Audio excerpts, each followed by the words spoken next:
Hi friends, this is arcainex, and in this video I want to talk about my perspective on Path of Exile 2 as a newer Path of Exile player, but I'd love to start off by talking about my background in ARPGs, which started very recently, and talk you through my journey towards Path of Exile itself. I hope you enjoyed this video, and without further ado, let's get right into it. This world will be reborn, no matter the cost.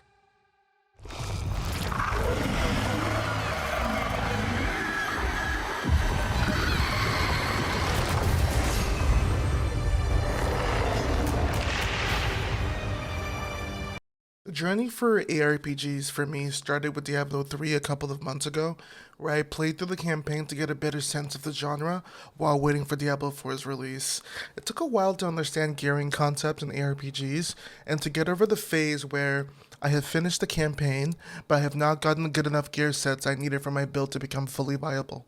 And that was a place I really struggled with and got stuck, and I call it the mid-game for me in ARPGs, or in RPG games in general, where the campaign has stopped coddling you, and now you're faced with the transition towards being able to play more endgame content, and you're just trying to understand, how do I start getting the gear I need for my build to become fully realized?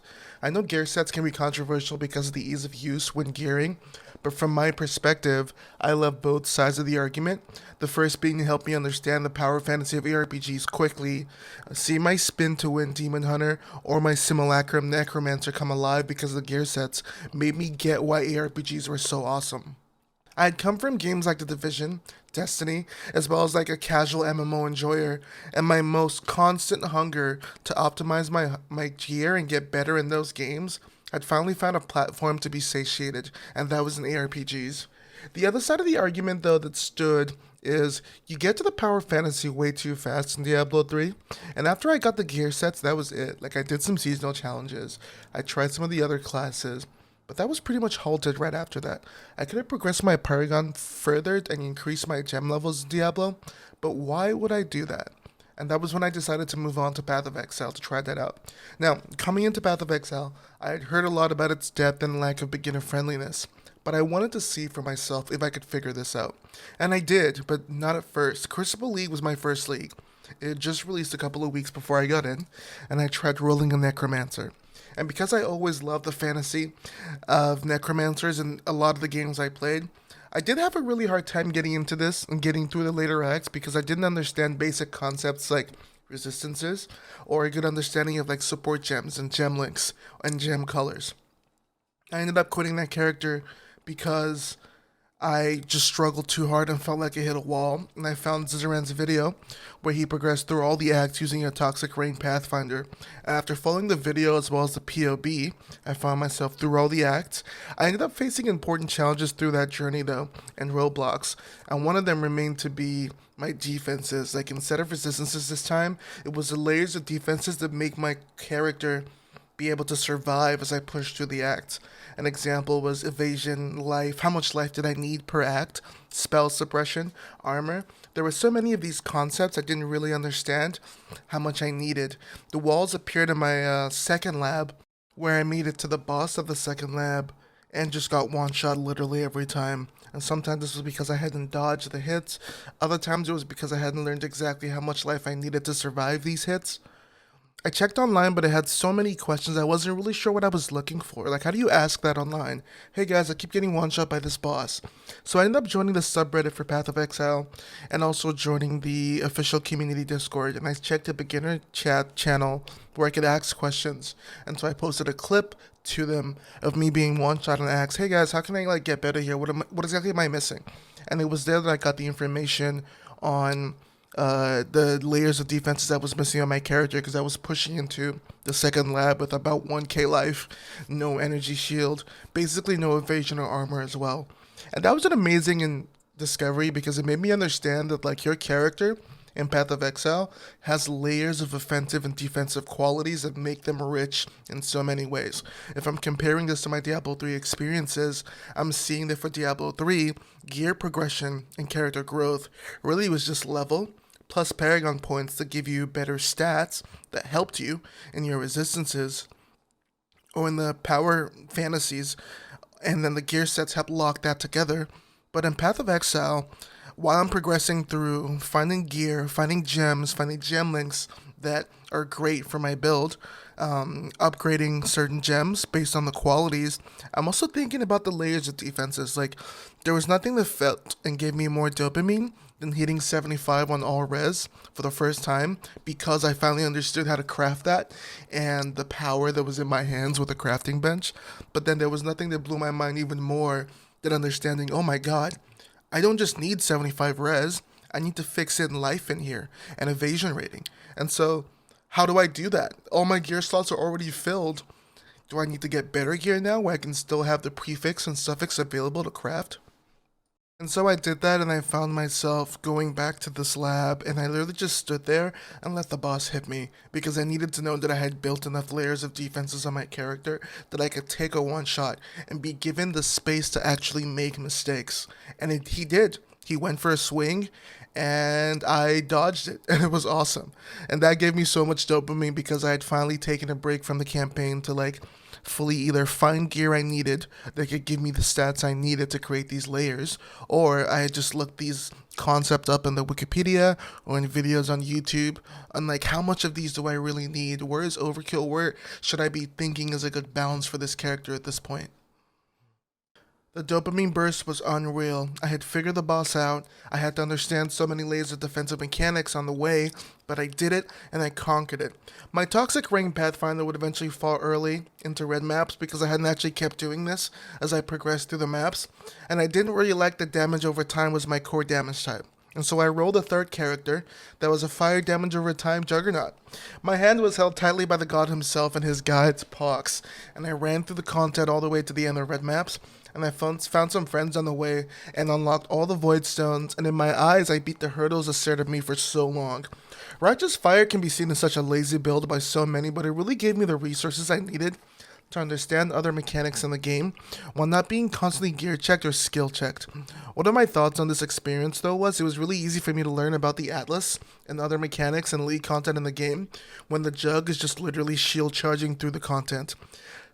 And towards the end of this league, I would roll so many other characters like a Cold Dot Elementalist or a Bone Shatter character to practice the league start experiences for the next league. Diablo 4 would eventually release though, and the game I had been waiting for deep down finally came out, but I knew that in like my deepest parts, I would not be able to understand and appreciate Diablo 4 because Path of Exile had reached a part of me that Diablo 4 would not be able to. My craving for more depth will still pull me back to Path of Exile no matter how much I played Diablo 4, and to either roll new characters or to learn more about different systems like Delve or different league mechanics I had lacked knowledge in. Alright, this is a section where we talk about Path of Exile 2. And so the Path of Exile 2 trailer reaches out to a part of me that loves the fantasy of characters in Diablo and the build depth that the base Path of Exile game provides. Diablo 3 and 4 held strong fantasies for me where I could fully spec into certain elements and live them to the fullest, but it lacked the current depth that I just got from Path of Exile. It didn't have enough to satiate the hunger to keep growing. And as someone that loves trying out a variety of builds and classes and taking them to the next level, I actively had to stop playing certain classes in Diablo 4 so that the next season, if there wasn't enough endgame content and depth to its endgame systems, I could at least enjoy progressing on a new character I hadn't played yet. I was literally holding myself back so I could have something to do in the future league. That seems a bit counterintuitive to me for this genre, and Path of Exile 2 seems to be releasing not only a variety of classes in a large quantity, but each map containing unique bosses with unique mechanics. Each class is having their own multiple ascendancies as well, with an evolving 1500 passive skills and 36 ascendancies. It's not only looking to satiate my hunger for buildcraft, but also how we engage with co-op. I usually play games with my girlfriend who introduced me to ARPGs, and I play Diablo 3 and 4 with her, but the base Path of Exile game seems a bit unfriendly to the idea of co-op, and that to me was a core strength of Diablo 4, not only because we could play together, but because we could create synergy in our abilities to find success. Seeing the gameplay of the monk and the sorcerer in the gameplay demo really opened my eyes to the fact that GGG are using PoE2 as a way to address that, and it made me really happy. The depth of the game is already going to be amazing. I would love to be able to do more than just play in a closed private league with friends. I'd love to explore experiencing the game too. Path of Exile 2 also seems to have a more hardcore system, with white enemies not refilling flasks, but enemies being more punishing, at least in the lower levels, and this feels amazing to me. I feel both excited to experience this challenge and a bit scared because part of me is like, will I ever be able to make it through this gear check and challenge? But I welcome that fear and I look forward to conquering the fuck out of it. And this is going to be a different approach for a lot of people when they're trying to explore a new game that has a lot of depth. But when I wanted to get into Path of Exile, I was very curious about the dev team behind it, and I wanted to know what their values were, as well as their relationship with the community. I watched the Josh Strife Hayes interview with Chris Wilson, but I didn't just watch that. I also watched a long podcast on the game's lowest moments, where Chris was talking to content creators on the platform about how they were addressing the issues and looking to solve them.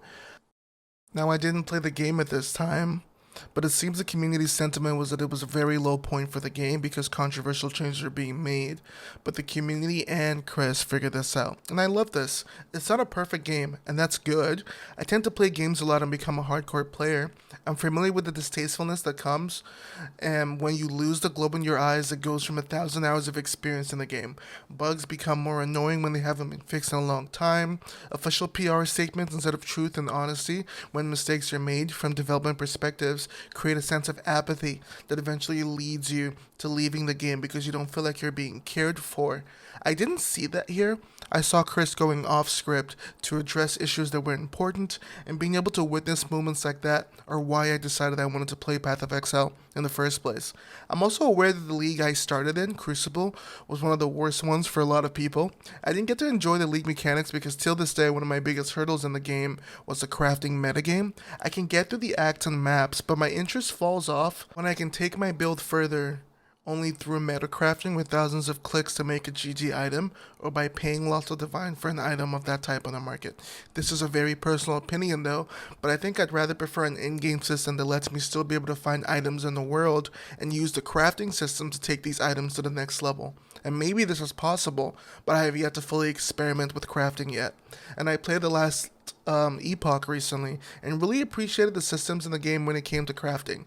I'm not sure where PoE2 is headed from a crafting perspective, but I hope they create space for both things. Sometimes I surf through Twitch to see what other Path of Exile creators are up to, and it's fascinating to watch some processes of them as they combine resources with their communities to create mirror tier items.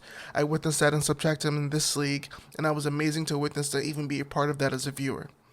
In conclusion, Path of Exile 2 is not only looking to take its base player base to its next step in its definition of greatness, but also wants to invite people like me who are searching for fantasies to play in, builds to constantly take to the next level, and I'm looking forward to this journey. Thank you so much for watching.